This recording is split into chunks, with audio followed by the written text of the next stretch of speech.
If the tech tree in any of the games in the Civilization series were to be believed, human progress has followed a strictly linear path. First the wheel, then the road, then chariots, then the steam engine, then railways, then internal combustion, electricity, nuclear power, and spaceflight. In that order. History, however, tends to be a touch messier.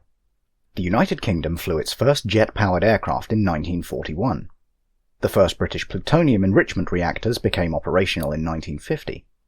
And in 1962, the first British-built satellite was put into orbit.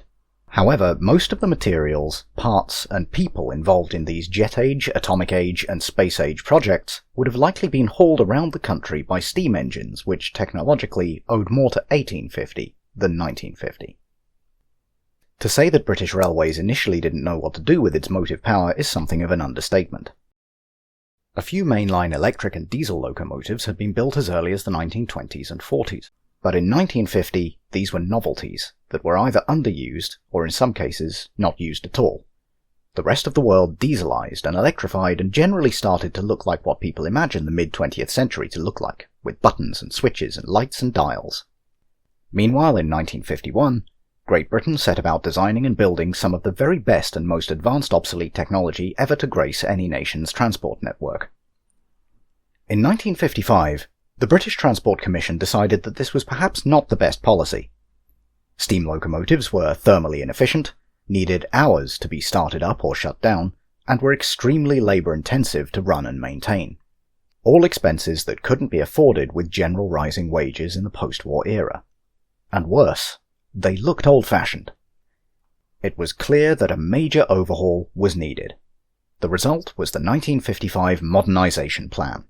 New signalling systems, new goods marshalling yards, new passenger coaches, and every steam engine to be replaced with a diesel or electric equivalent. The British railway network was going to be drop-kicked into the 20th century. This was a task approached with absurd enthusiasm. Dozens of types of locomotives were commissioned from multiple companies covering every conceivable type of role that could be thought of. In theory, they could be competed against one another until the ideal example for each role was found. Metropolitan Vickers versus North British Locomotive Company. Fight! In practice, the railway very suddenly found itself running a mongrel fleet of experiments that couldn't share spare parts, driver experience, or even wagons in some cases. K.O. Compounding this was the general inexperience that the companies involved had in manufacturing diesel and electric locomotives. Engines were delivered that couldn't keep up with the steam locomotives that they were designed to replace. Engines were delivered that spent more time awaiting repairs than they did doing work. Engines were delivered that had a habit of spontaneously becoming more on fire than they were generally expected to be. Embarrassing setbacks abounded. In one example, an express service was delayed when the engine hauling it broke down. The replacement engine broke down as it came to the rescue. The replacement for the replacement wouldn't start.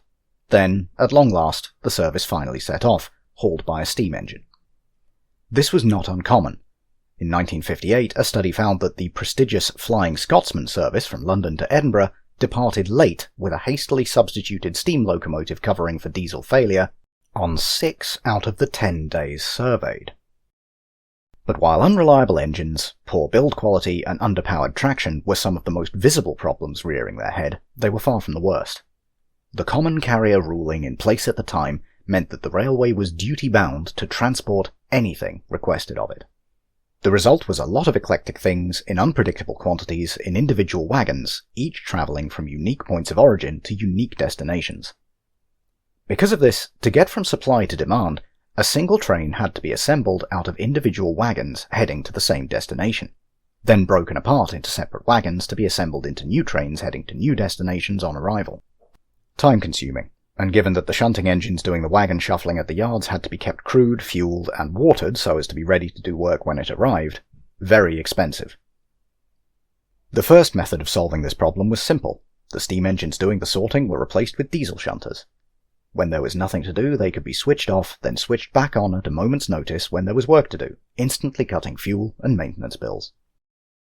The second method was elegant in the simplicity of its concept, if not in its execution. Get rid of most of the shunting engines involved. Goods wagons in a marshalling yard will only move in one of two directions: in or out.